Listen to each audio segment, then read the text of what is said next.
والسلام على سيد المرسلين أما بعد فأعوذ بالله من الشيطان الرجيم بسم الله الرحمن الرحيم۔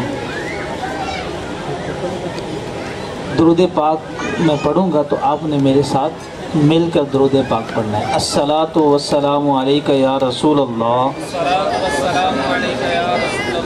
وعلی آلک واصحابک یا حبیب اللہ۔ الصلاۃ والسلام علیک یا نبی اللہ وعلی آلک واصحابک یا نور اللہ۔ ہمارے پیارے آقا مکی مدنی مصطفیٰ صلی اللہ تعالی علیہ وآلہ وسلم کا فرمان رحمت نشان ہے کہ جس نے مجھ پر دن اور رات میں میری محبت اور شوق میں 3 مرتبہ درود پاک پڑھا، 3 مرتبہ دن میں اور 3 مرتبہ رات میں، تو اللہ عز و جل پر حق ہے کہ وہ اس کے اس دن اور اس رات کے گناہ بخش دے۔ آئیے ہم اس حدیث پاک پر عمل کی نیت سے 3 مرتبہ درود پاک پڑھ لیتے ہیں۔ الصلاۃ والسلام علیک یا رسول اللہ، الصلاۃ والسلام علیک یا حبیب اللہ، الصلاۃ والسلام علیک یا نبی اللہ وعلی آلک واصحابک یا نور اللہ۔ پیارے اسلامی بھائیوں، آج ہم اس وقت ایک نکاح کی محفل میں حاضر ہیں، اور نکاح یہ میرے پیارے آقا صلی اللہ تعالی علیہ وآلہ وسلم کی ایک پیاری سنت ہے، اور یہ بڑی بابرکت محفل ہوتی ہے کہ جس میں شریعت کے احکام پر عمل ہو تو اس میں برکت ہی برکت ہوتی ہے۔ نکاح کے حوالے سے کچھ انشاءاللہ جو چند باتیں آپ کی خدمت میں پیش کرتے ہیں۔ اب کھانے کی خوشبو بھی آ رہی ہے تو آپ کا وقت بھی بڑا جو ہے نا وہ سہانا ہے، لیکن اگر اس جگہ پر آئے ہیں تو ہم کھانا بھی کھائیں گے اور ساتھ ساتھ انشاءاللہ شریعت کے کچھ احکام بھی سیکھتے چلے جائیں گے۔ تو اچھی اچھی نیتوں کے ساتھ ہم شریک رہیں۔ نکاح کا جو اصل مقصد ہے وہ میں آپ کو عرض کرتا ہوں کہ نکاح صرف اور صرف اس کا اصلی مقصود ہے نسل انسانی کا آگے بڑھنا، یعنی قیامت تک اللہ تبارک و تعالیٰ نے انسانوں کو بسانا ہے۔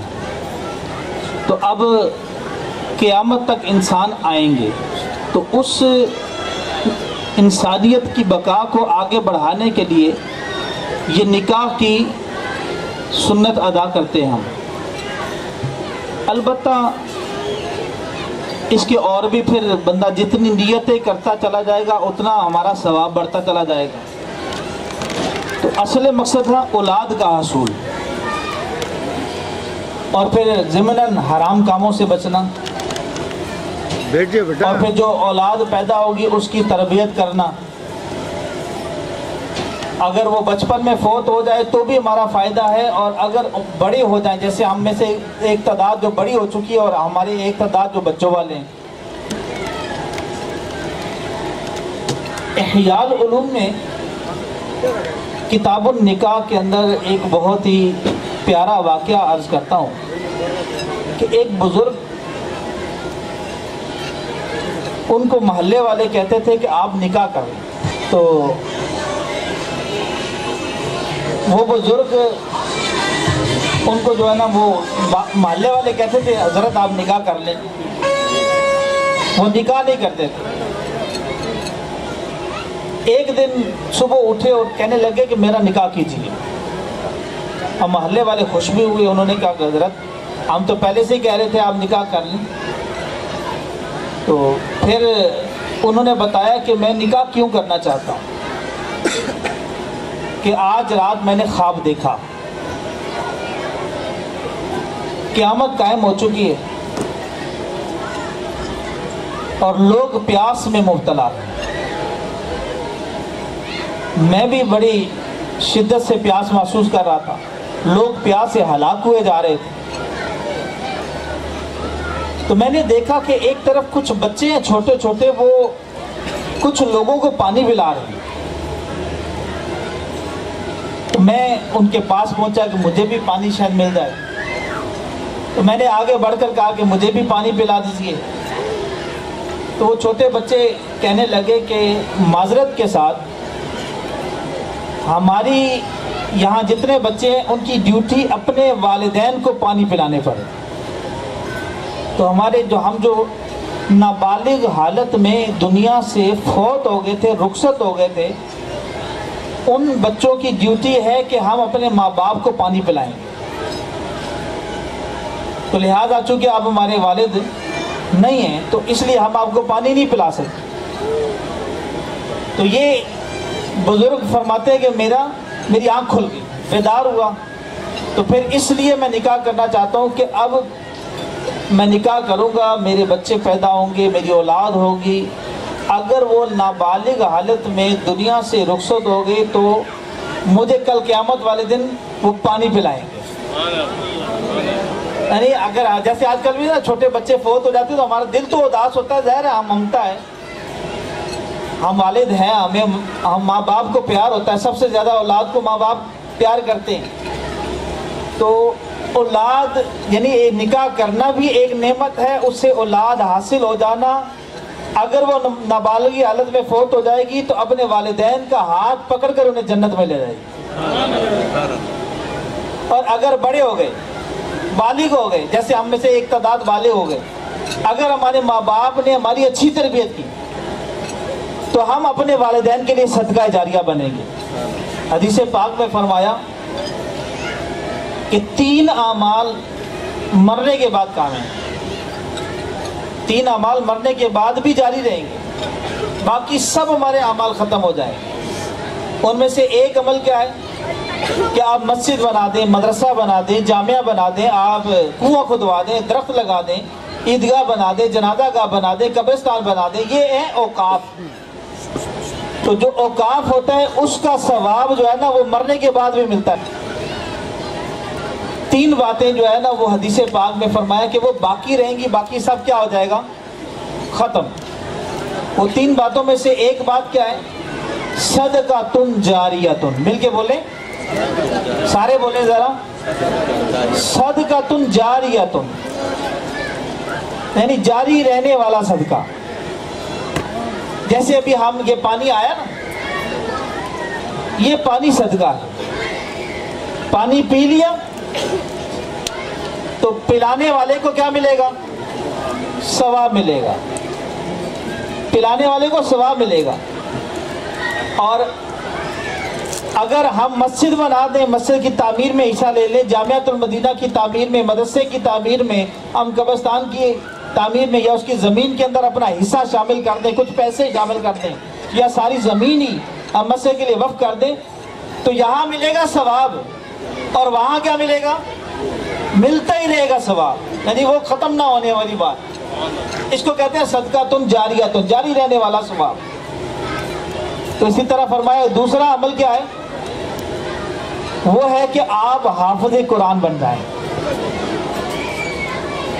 آپ عالم دین بن جائیں. حافظ اور عالم بن کر آپ اپنے شاگرد تیار کریں, یعنی اپنے علم کو پھیلائیں.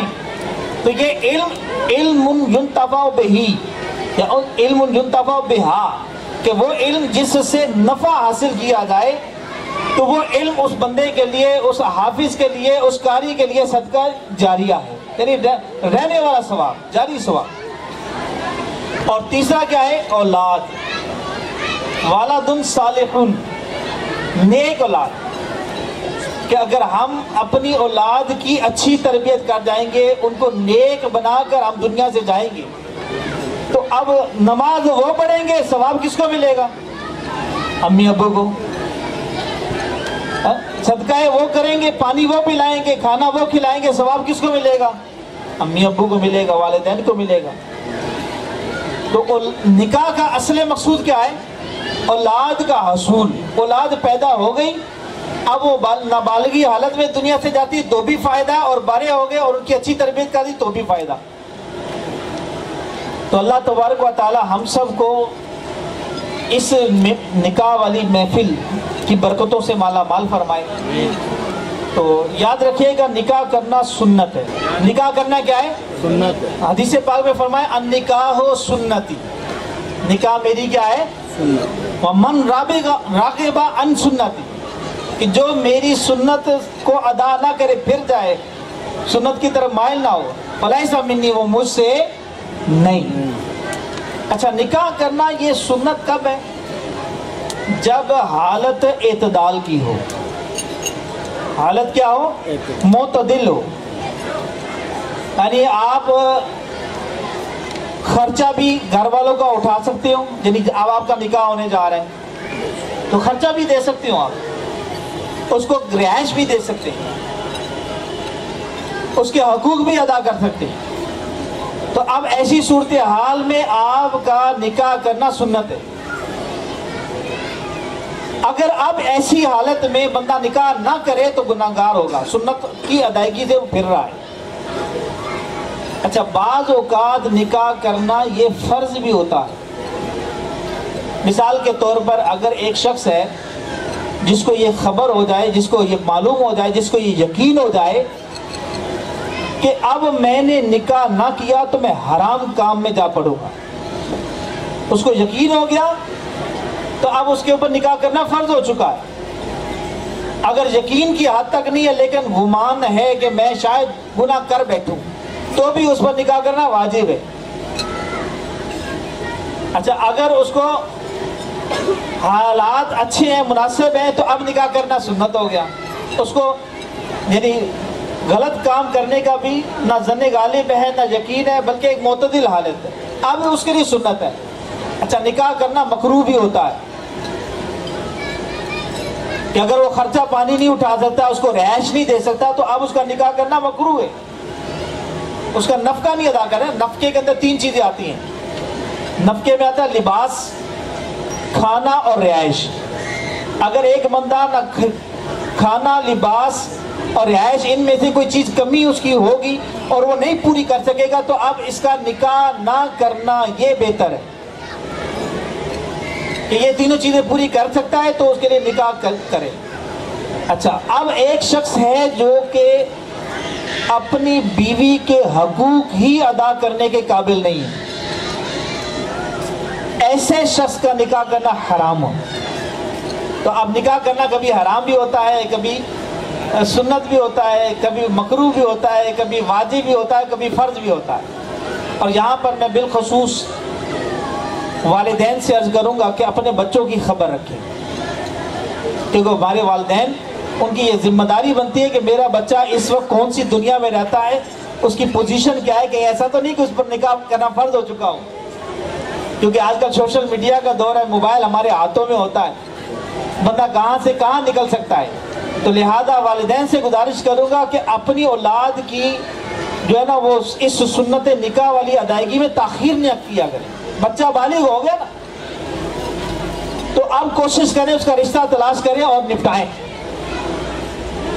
ہاں، اس کو جو بھی اس کے معاملات ہیں اس کو پورا کریں اور اس کی خوشی جو ہے نا وہ کر دیں، تاکہ بچہ کہیں کسی غلط کام میں نہ پڑ جائے، کیونکہ اگر وہ غلط کام میں پڑے گا تو اس کا وبال اس پر تو آئے گا ہی آئے گا، والدین پر بھی آ سکتا ہے۔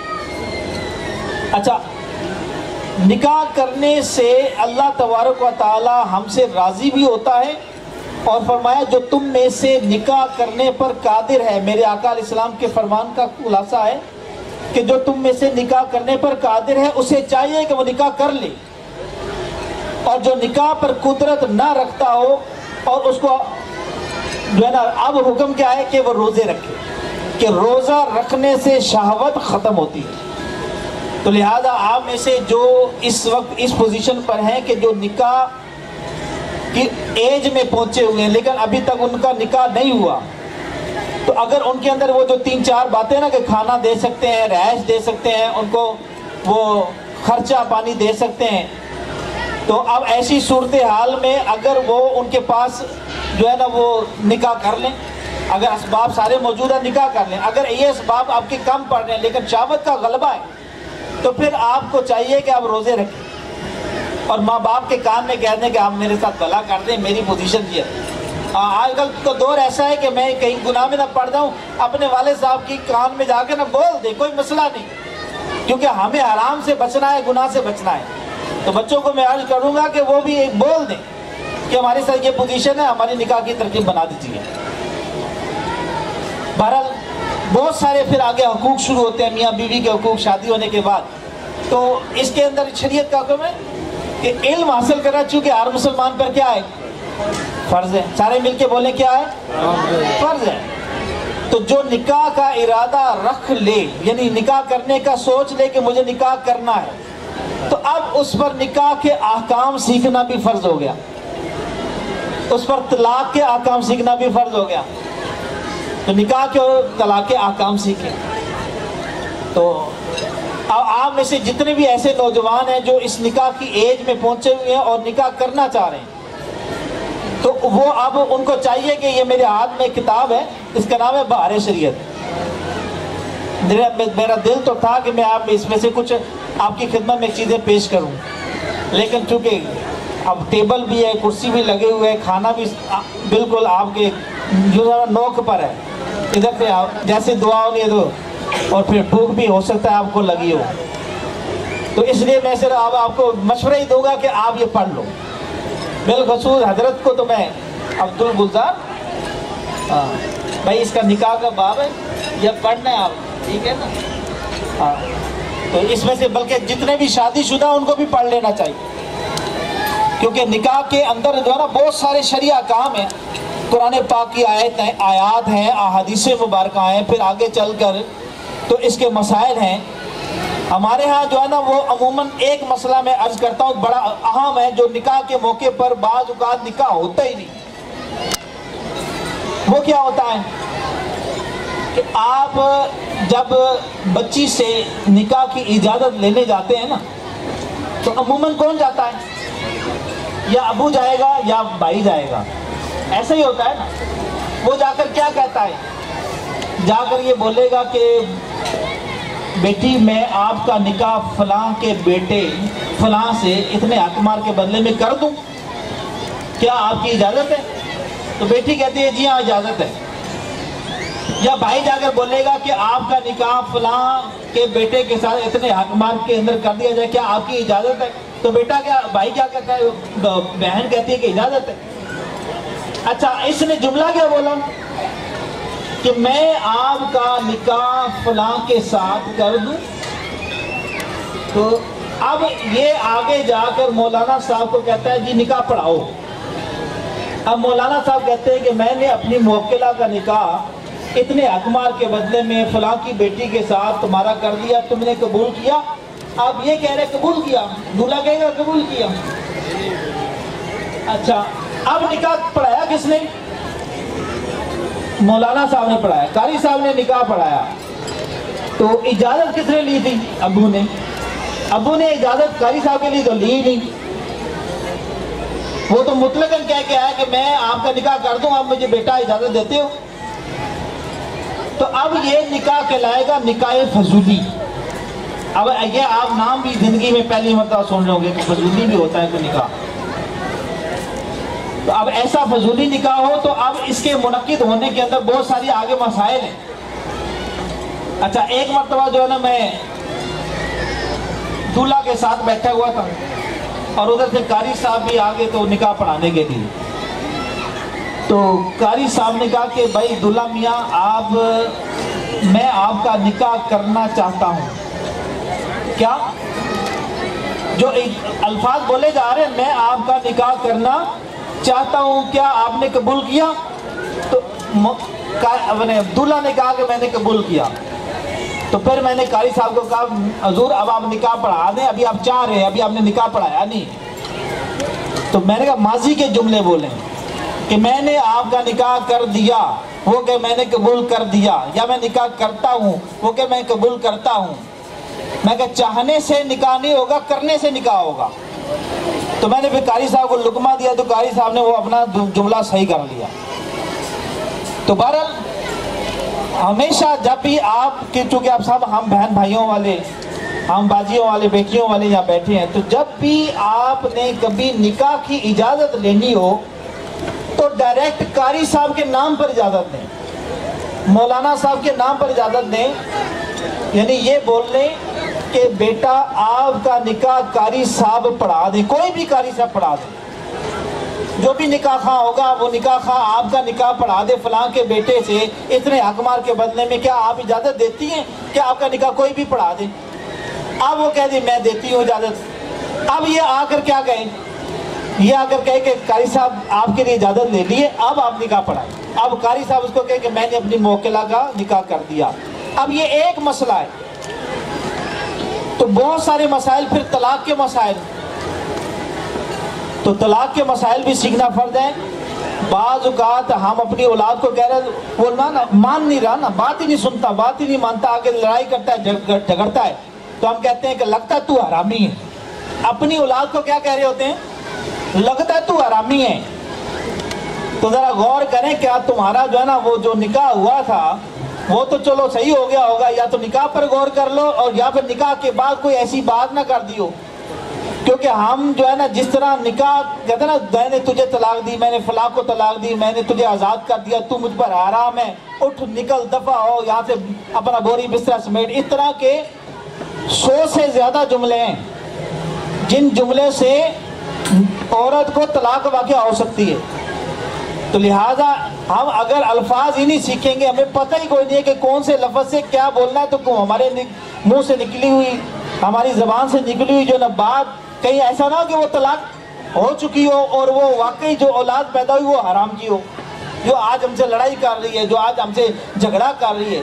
تو لہٰذا کہتے ہیں نا ایک چپ 100 سکھ۔ ہمیشہ جب بھی کبھی کسی شادی شدہ نوجوان کو غصہ آ جائے تو میں آپ سب کو مشورہ دوں گا، کبھی بھی غصے آنے کی صورت میں آپ گھر سے باہر نکل جائیں، اپنی زبان کو قابو میں رکھیں، اپنی زبان کو جو ہے نا وہ کنٹرول میں رکھیں، اور وہ جملے سیکھ لیں کہ بھئی یہ والا جملہ بولا تو بھی طلاق ہو جائے گی، یہ والا جملہ بولا تو بھی طلاق ہو جائے گی، یہ والا جملہ بولا تو بھی طلاق ہو جائے گی۔ اس طرح کے جملوں سے ہمیں کیا کرنی ہے؟ پرہیز کرنی ہے۔ جیسے ڈاکٹر کہتے ہیں نا کہ یہ دوائی کھانی ہے اور کھٹی چیزیں نہیں کھانی، دہی نہیں کھانی، ٹھنڈا پانی نہیں پینا، پرہیز کرنی ہے۔ تو اسی طرح آپ نے، ہم سب نے کتاب النکاح اور کتاب الطلاق کا مطالعہ بھی کرنا ہے، اور ساتھ ساتھ ان ساری باتوں سے بچنا ہے جن سے ہمیں غصہ آتا ہو۔ تو غصے والی ساری باتوں سے اپنے آپ کو بچا کر رکھنا تاکہ ہمارا گھر آباد رہے۔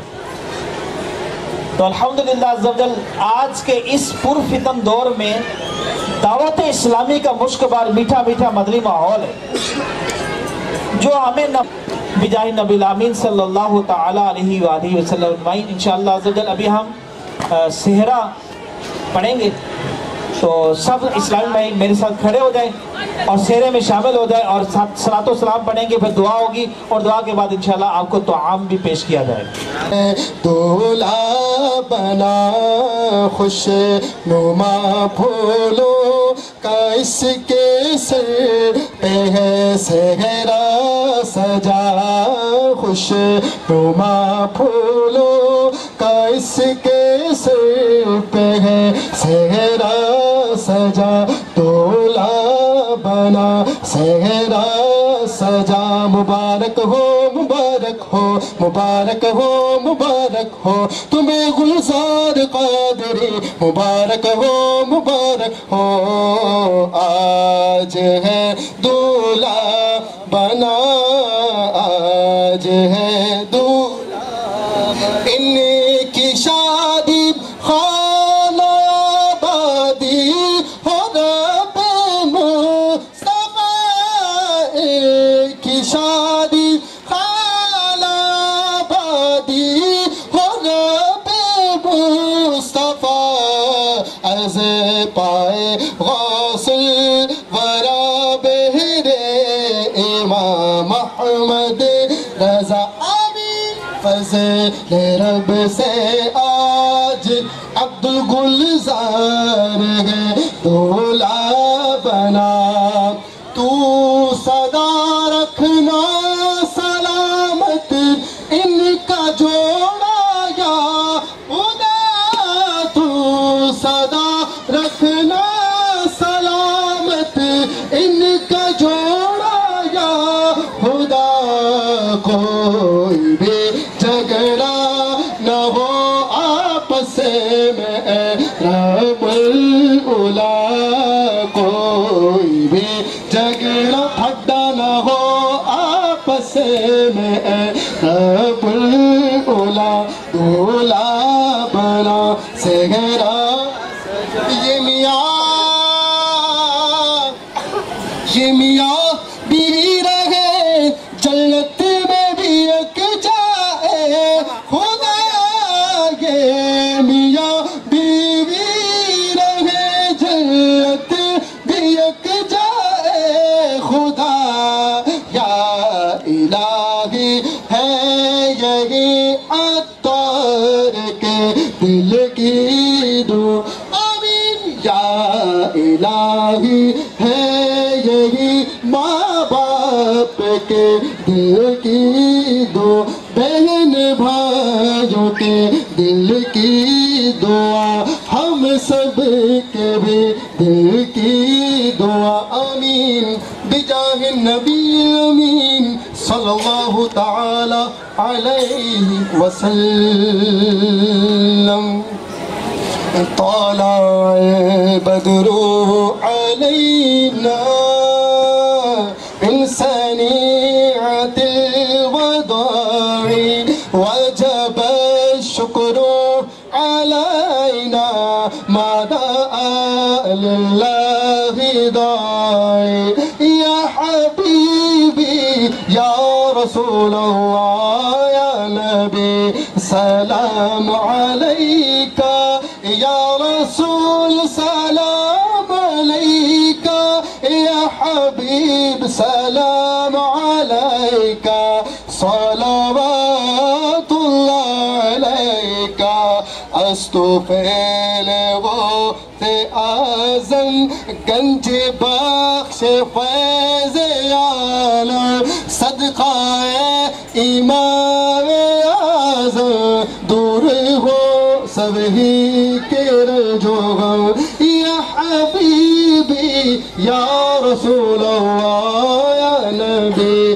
سلام علیکہ یا رسول سلام علیکہ یا حبیب سلام علیکہ صلوات اللہ علیکہ ہم وہی بے شرم و بدغم تم وہی کانے حیا ہو کیوں رضا مشکل سے ڈریے جب نبی مشکل کشا ہو یا حبیبی یا رسول اللہ قل یا نبی سلام علیکہ یا رسول سلام علیکہ یا حبیب سلام علیکہ صلوات اللہ علیکہ الحمدللہ رب العالمین والصلاة والسلام علی سید المرسلین یا اللہ یا رحمان یا رحیم اے مولا کریم آج کی ہماری اس نکاح کے موقع پر ہونے والا اجتماعی ذکر و نعت تلاوت ہوئی نعت شریف پڑھی گئی بیان ہوا صلاۃ والسلام منقبت سہرا اے مولا اپنی بارگاہ میں قبول فرما یا اللہ عز و جل ہمارے عبدالگلزار بھائی اور ان کی زوجہ کو سلامت رکھنا انہیں صحت والی سلامتی والی عافیت والی عبادت والی اخلاص تقوی توکل قناعت صبر و شکر ہمت و حوصلہ والی پاکیزہ طویل زندگی عطا فرما اے اللہ عز و جل ان کو بار بار دونوں کو